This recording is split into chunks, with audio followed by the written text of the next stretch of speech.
आखिरकार क्यों बजट को विकसित भारत का बजट बनाया जा सके। तो आज हम बात करेंगे आत्मनिर्भर भारत पर। जो सपना प्रधानमंत्री मोदी ने देखा है, इसे साकार करना है तो किन किन क्षेत्रों में विकास की रफ्तार बढ़ानी पड़ेगी। तो चलिए इस सवाल का जवाब जानते हैं एक्सपर्ट से और शुरू करते हैं budget advisers.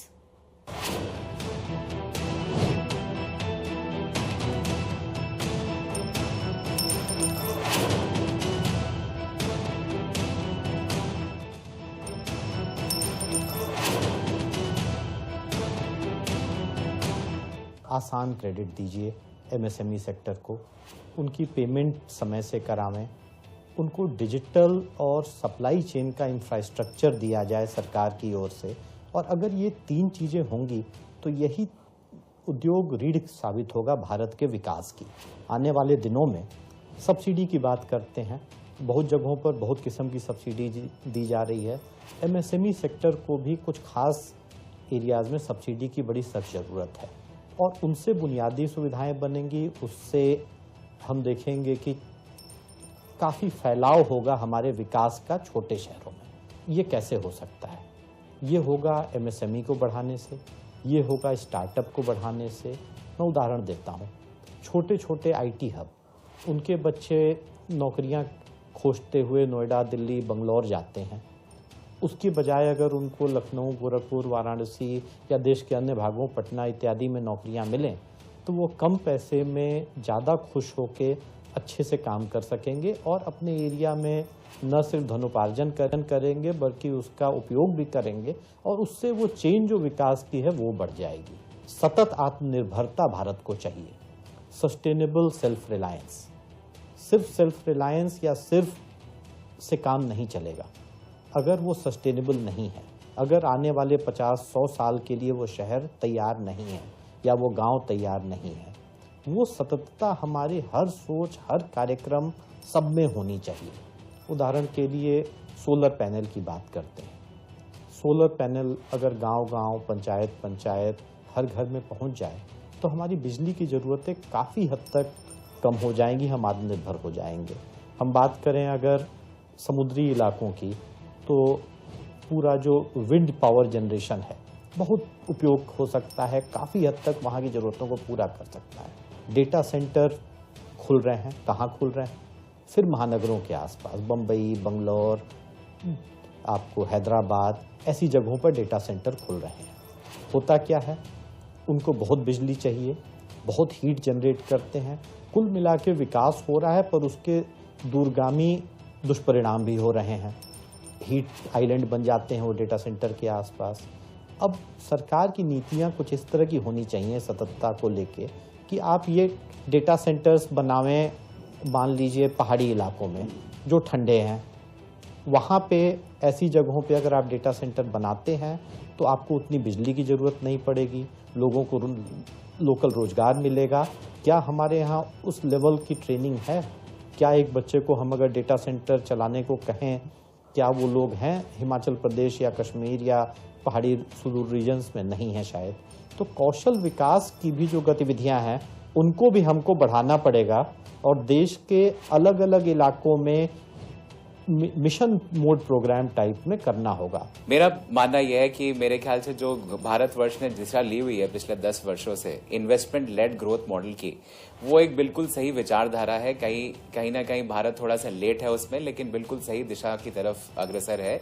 Infrastructure based growth और एक इन्वेस्टमेंट लेड ग्रोथ मॉडल, जो कि सेम मॉडल चाइना ने अपनाया 1990 के दशक में और शुरू के 2000 के दशक में, शुरू के 10 सालों में जो चाइना ने मॉडल अपनाया, उसके बेनिफिट्स बहुत ज्यादा हैं। क्या होता है जब आप इंफ्रास्ट्रक्चर क्रिएट करते हैं, जैसे मान लीजिए बड़ी छोटी सी स्कीम है प्रधानमंत्री ग्रामीण सड़क योजना। अब जब आप ग्रामीण एरियाज में सड़क बनाएंगे तो कहीं ना कहीं लोकल एरिया की, उसके चारों तरफ के आसपास की ग्रोथ पूरी की पूरी होगी। आपको बैंकों में जाने की जरूरत नहीं है पैसा लाने के लिए, आपको जेब में पैसा रखने की जरूरत नहीं है, आपकी सिक्योरिटी ऑफ मनी हो गई, जो पॉकेट मारते थे वो उसमें कमी हो गई। तो आज की डेट में जो ईज ऑफ मनी है, एटलीस्ट जो फाइनेंस की स्पेंडिंग और अर्निंग है, उसका जो लेन देन है वो खत्म हो गया। दूसरा एक बहुत बड़ा एरिया है जो मेरे को पर्सनली बहुत इम्पैक्ट करता है। मैं एक MSME हूँ, 15 साल से बिजनेस चला रहा हूँ। बड़ी छोटी उम्र में मैंने काम शुरू करा, 24 साल की उम्र में।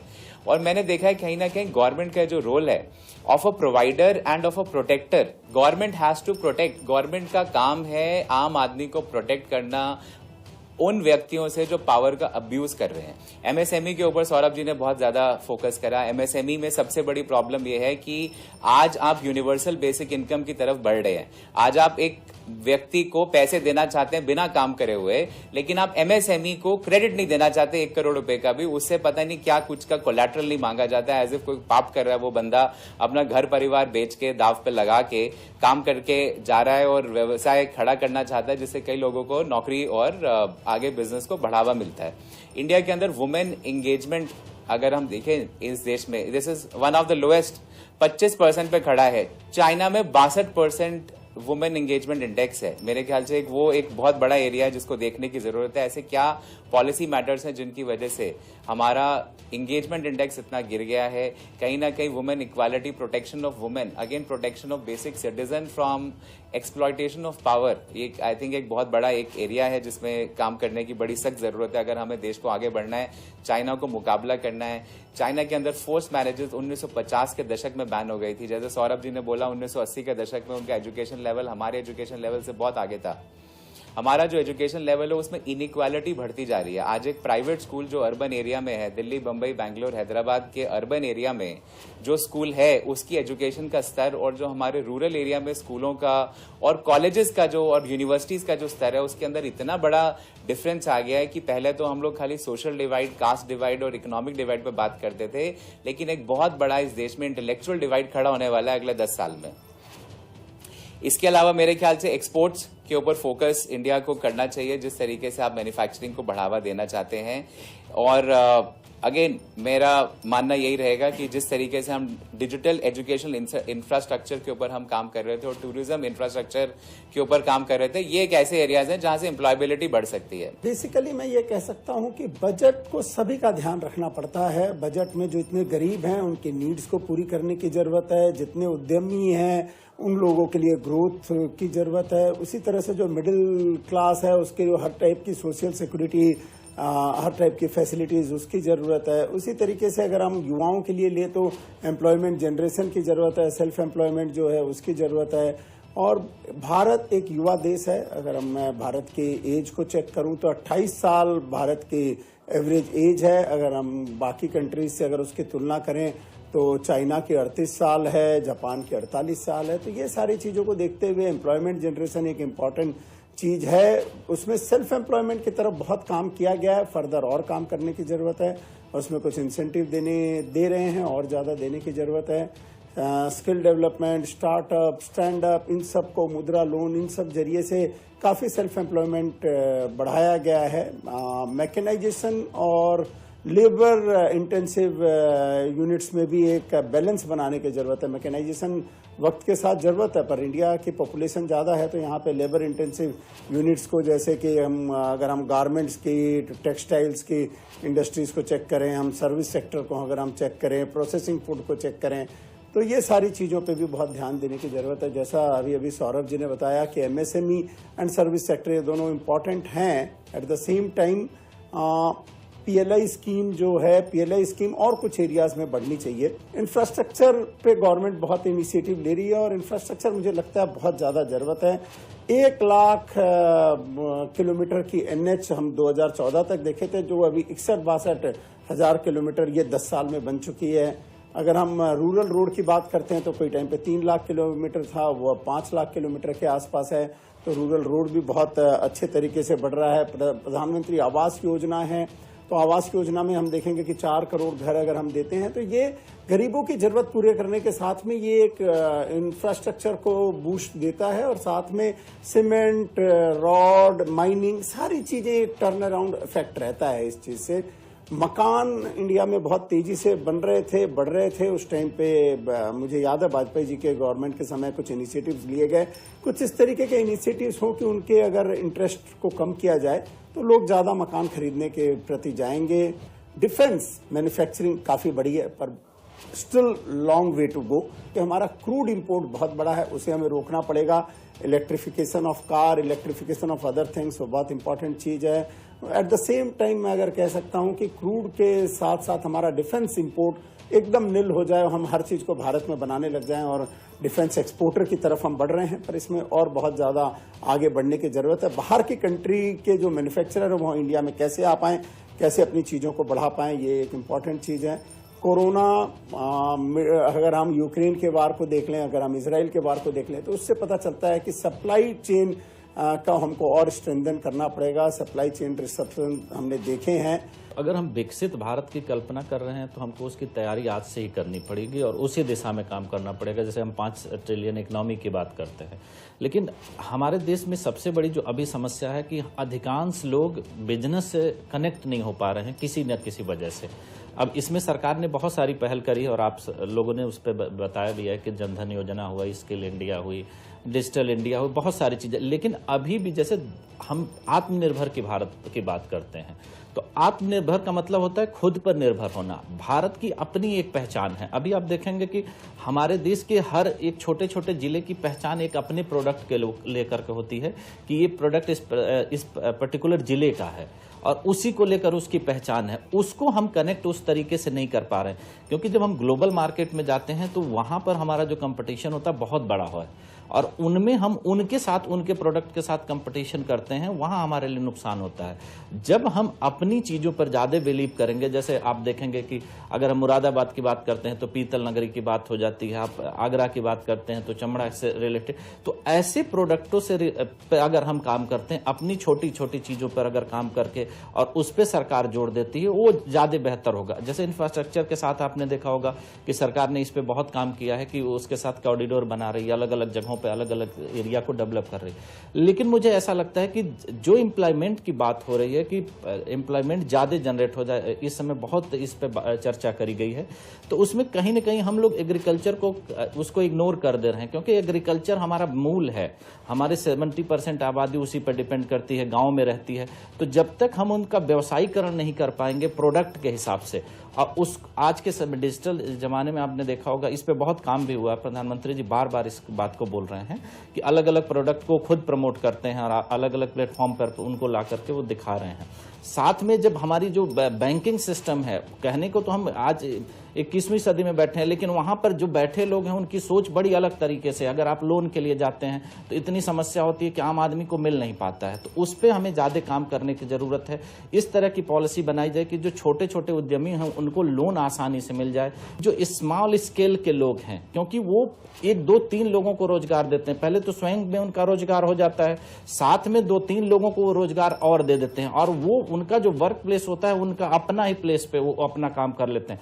तो जो एक भारत की समस्या हो गई है कि जो बड़े शहरों पे लोड बढ़ रहा है, साथ में वो भी कम होगा, उनको रोजगार अपने जगह पे मिल जाएगा। युवाओं को जब तक हम बिजनेस से नहीं जोड़ पाएंगे और उनको उसको समझा नहीं पाएंगे कि उनका फ्यूचर कैसे है, तो केवल कुछ ही लोगों पर, जैसे अभी हम बात करते हैं कि देश में कुछ ही ऐसे लोग हैं जो उद्योग से संबंधित हैं। नहीं तो इस देश में लोग नौकरी का मतलब होता है कि सरकारी नौकरी पे बात करते हैं।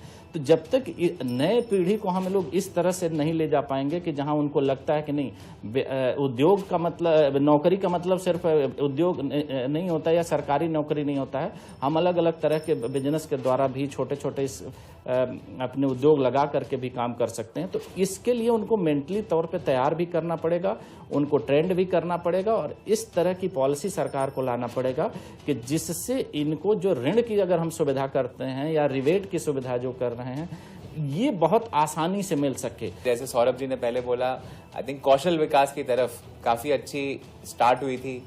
आपने जैसे बोला, एक मेरे ख्याल से स्मार्ट सिटी की तरफ बहुत अच्छी स्टार्ट हुई थी। कहीं ना कहीं ये स्कीमें इंप्लीमेंट नहीं हुई हैं, एंड इनकी इंप्लीमेंटेशन ही अकेले हो जाए तो भी विकसित भारत की तरफ हम बढ़ पाएंगे। लेकिन हैविंग सेड दैट, अगर बड़ा अग्रेसिव टारगेट है 22 साल में विकसित देश बनाने का, विकसित देश बनाने के लिए आपको cultural reforms, cultural behaviour change, ये जो कास्ट ओरिएंटेशन है इसकी तरफ से झुकाव हटाना पड़ेगा। आपको बहुत सारे ऐसे एरियाज करने पड़ेंगे जहां कल्चरल चेंज, वुमेन पार्टिसिपेशन, जैसे मैंने पहले बोला, आई थिंक उसके ऊपर काम करने की बड़ी सख्त जरूरत है। 15-20 साल बहुत होते हैं देश का स्वरूप बदलने के लिए। सवाल है कि क्या जो आपने बात की कल्चरल चेंज और उस सीरियसनेस के साथ हमारे पास स्कीमों की भी कमी नहीं है। काफ़ी अच्छी और बढ़िया स्कीमें हर तरह की शुरू हो चुकी हैं। अगर हम सिर्फ उनको अच्छे से इम्प्लीमेंट कर दें विद ट्रांसपेरेंसी, जैसा आपने कहा, और विद ऑनेस्टी, तो भी बहुत अंतर पड़ सकता है। पर एक बात आपने बहुत बढ़िया कही, जो सब अंत में कही, कि R&D, research and development, PLI scheme बहुत अच्छी है, मैन्युफैक्चरिंग हो रही है। हम खुल के बातें करते हैं कि देश में इतने बिलियंस का मोबाइल, पर वो हो क्या रहा है? क्या सेमीकंडक्टर बन रहे हैं भारत में? शायद नहीं। हम अभी भी असेंबली पे रुके हुए हैं, मैन्युफैक्चरिंग में। हमको अब अगले लेवल पर जाना होगा, जिसके लिए रिसर्च एंड डेवलपमेंट को हर लेवल पर बढ़ावा देना होगा। मेरा ना इसमें एक मत है सौरभ जी, मेरा मत ये है कि इंडिया जिस चीज में अच्छा है उसमें हम फोकस करें तो ज्यादा अच्छा रहेगा। अब जैसे इंडिया में, मैं आपको बड़ा छोटा सा उदाहरण देता हूँ, अमेरिका में अगर आप एक डॉक्टर की कंसल्टेशन के लिए जाएंगे, सिंगापुर में डॉक्टर की कंसल्टेशन के लिए जाएंगे, 6,000 रुपए से लेकर 50,000 रुपए कहीं पे भी एक सिंगल कंसल्टेशन के लग सकते हैं।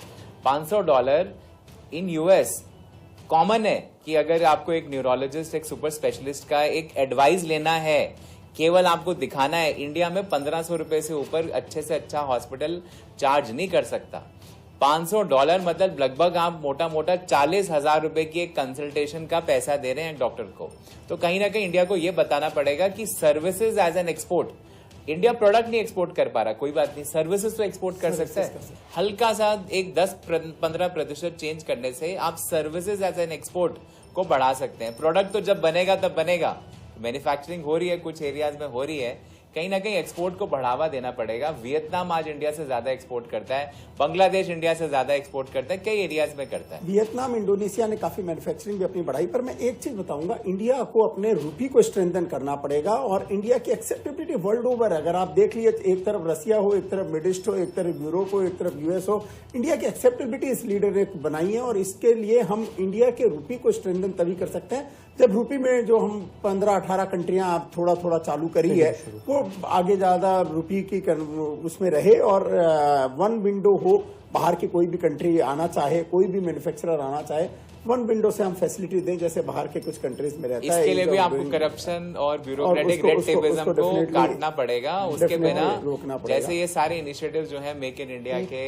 ये सारे के सारे विफल हो जाएंगे जब तक कि ये जो हमारा जो power in the hands of few जिसे कहते हैं, कि एक व्यक्ति या कुछ चुनिंदा व्यक्तियों के हाथ में गलत पावर का इस्तेमाल और गलत चीजों से वो अपना हक मांगते हैं कि भाई साहब काम आप कर रहे हो, हक हमारा है पैसे पे आपका। टूरिज्म एक इम्पोर्टेंट एरिया, टूरिज्म बहुत कुछ बढ़ सकता है। और आज हम जो वर्ल्ड ओवर जाते हैं, उन लोगों ने इतना उसको विकसित कर रखा है, इंडिया में फैसिलिटी नहीं तो इंडिया में जैसे टूरिस्ट प्लेस है, सब कुछ है इंडिया में। हम क्यों जाते हैं? क्योंकि हमें वहाँ सफाई मिलती है, क्योंकि हम सुविधा से वहाँ के एयरपोर्ट से निकल के, और एक साफ सुथरी जगह, अपने यहाँ इतनी खूबसूरत जगह हैं, सिर्फ इंफ्रास्ट्रक्चर और सफाई, इन दो चीजों की कमी की वजह से, और जिसकी सततता की मैंने बात की, सतत विकास की कमी की वजह से हम लोग उन जगहों का उपभोग नहीं कर पाते हैं। भारत का बहुत ही बहुमूल्य, और सही आपने, विदेशी मुद्रा हमारे टूरिज्म में जा रही है, विदेशी टूरिज्म में, और भारत का टूरिज्म बढ़े तो देश का अपना GDP बढ़ेगा। हम लोग देखिए, एक बहुत बड़े वर्ग को इग्नोर करके काम करते हैं। जैसे किसी भी चीज पे हम काम कर रहे हैं तो कुछ ही लोग, उस सेलेक्टिव लोग हैं, उसी पे काम करते हैं।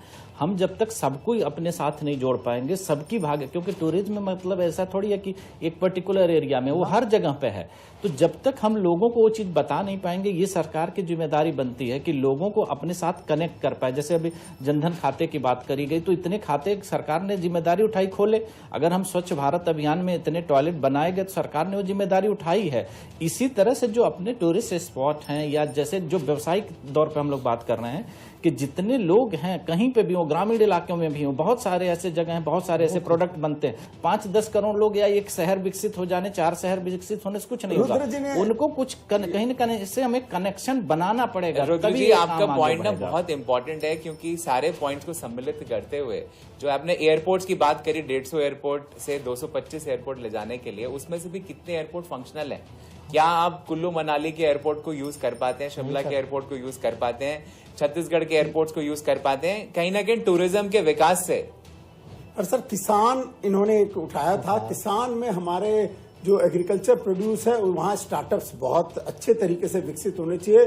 फूड प्रोडक्शन हमारा एक्सपोर्ट होना चाहिए और फूड प्रोडक्शन प्रोसेसिंग के जो यूनिट्स हैं बहुत ज्यादा तेजी से बढ़नी चाहिए कि वहीं पे लोकल लेवल पे जो छोटे शहरों पे भी हम विकास कर पाएंगे। छोटी सी बात करूंगा कि पार्ट ऑफ जो डिजिटल पब्लिक इंफ्रास्ट्रक्चर है, ऐसे में बहुत ज्यादा एग्री स्टैक भारत पे बहुत सीरियस काम हो रहा है, क्योंकि हम लोग कुछ हद तक जुड़े हुए हैं। एग्री स्टैक पर बहुत काम हो रहा है और सबसे अच्छी बात जो मैंने जो देखी है उसमें, उसको कल को ONDC या ऑनलाइन बेचने से एक बार आपने बायर और सप्लायर को जोड़ दिया तो सप्लाई चेन अपने आप को सॉल्व कर लेगा। आप ई-कॉमर्स का जमाना याद करें, शुरू में चोरियां होती थी, सब होता था। एक बार बायर और सेलर जुड़े, छोटे उद्योगपति आए, छोटे उद्यमी आए, आज सप्लाई चेन बहुत आसान है। कोई ई-कॉमर्स करना चाहे आसानी से कर सकता है। जब मैंने 8 साल पहले किया था 1000 मुश्किलें थी, आज मुझे करना हो वो काम मैं जो 3 साल में किया वो 3 महीने में कर सकता हूँ। वही एग्री स्टैक और डिजिटल पब्लिक इंफ्रास्ट्रक्चर में जब आप जोड़ देंगे तो ये चीजें भी सुधरेंगी। और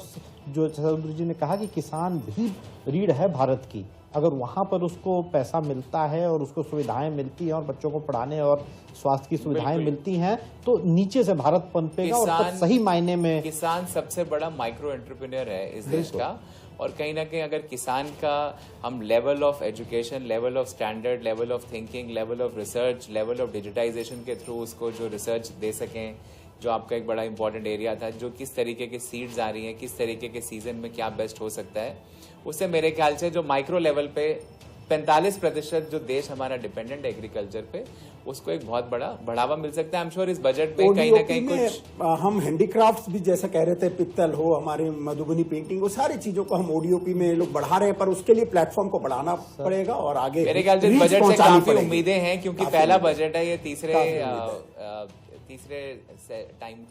टर्म का और पहला बजट है। गवर्नमेंट को इसमें खोने के लिए कुछ खास है नहीं, तो पर कंसिस्टेंसी गवर्नमेंट मेंटेन करेगी। जो पिछले हमने 10 साल में देखा है कि उन्होंने इंफ्रास्ट्रक्चर को बढ़ाना और जो उम्मीदें तो और भी मेंटेन करी वो जरूर करेगी। उम्मीदें तो और भी हैं कि कुछ लैंडमार्क रिफॉर्म्स करे जाएं, उसका बहुत हाई टाइम है। अगर 22 साल में आपको एक विकसित देश बनना है तो मेरे ख्याल से हमारी जो बजट से एक्सपेक्टेशन है MSME को लेकर, एग्रीकल्चर में माइक्रो फार्मर को लेकर, आई थिंक देश में जो टूरिज्म को लेकर जो हमारा रिफॉर्म्स तो करती आई है, रिफॉर्म परफॉर्म ट्रांसफॉर्म तो रहा है, तो कुछ रिफॉर्म तो जरूर। विकास का विस्तार जो मैंने शुरू में कहा वो देखिए घूम फिर के बात वही आ रही है कि विकास का विस्तार कीजिए, चाहे इंफ्रास्ट्रक्चर में कीजिए, चाहे टूरिज्म में कीजिए। कितने लोग हैं जो झुमरी तलैया गए हैं पर सुना सबने होगा।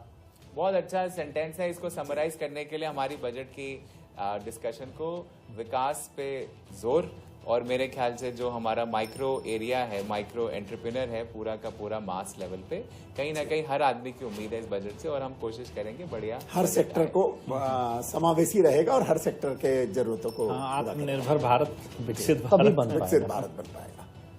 धन्यवाद। बहुत बढ़िया।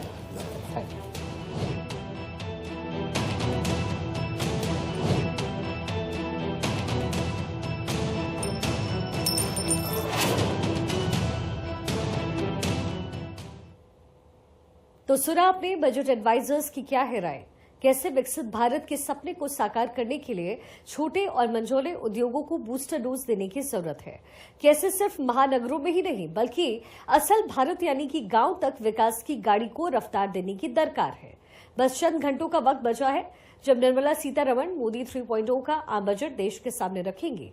इंतजार अब छोटा है मगर उम्मीदें काफी बड़ी है। हमारी अपनी स्पेशल सीरीज के जरिए बजट के अलग अलग आयामों पर बातचीत की और हर सेक्टर पर चर्चा करने की कोशिश की ताकि सरकार तक बात पहुंचाई जा सके। आज आत्मनिर्भर भारत सेगमेंट से क्या कुछ निष्कर्ष निकलकर सामने आया है, अब आपको ये भी जल्दी से बताते हैं। चर्चा का निष्कर्ष क्या है? MSME को और बढ़ावा देना होगा। MSME में सबसे ज्यादा रोजगार, एजुकेशन सिस्टम में सुधार जरूरी है। स्किल डेवलपमेंट वर्ल्ड क्लास हो। छोटे शहरों का विकास बेहद जरूरी है। इसके साथ ही लाल फीताशाही खत्म करनी पड़ेगी। इंस्पेक्टर राज से निजात दिलवाए। निचले स्तर पर काफी करप्शन है। ODOP को वैश्विक पहचान दिलवाए सरकार।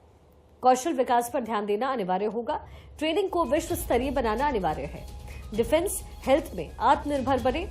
शिक्षा के स्तर में सुधार की जरूरत है।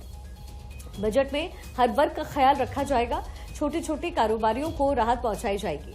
राष्ट्र की सुरक्षा में लगे प्रहरियों को और सशक्त बनाया जाएगा। महिलाओं के लिए संभावनाओं के द्वार खोले जाएंगे। किसानों के हित की बात होगी। युवाओं के लिए शिक्षा और रोजगार की असीम संभावनाएं होंगी। और इन्हीं उम्मीदों के साथ बजट एडवाइजर्स में आज के लिए बस इतना ही। बाकी खबरों के लिए आप लगातार देखते रहिए भारत 24।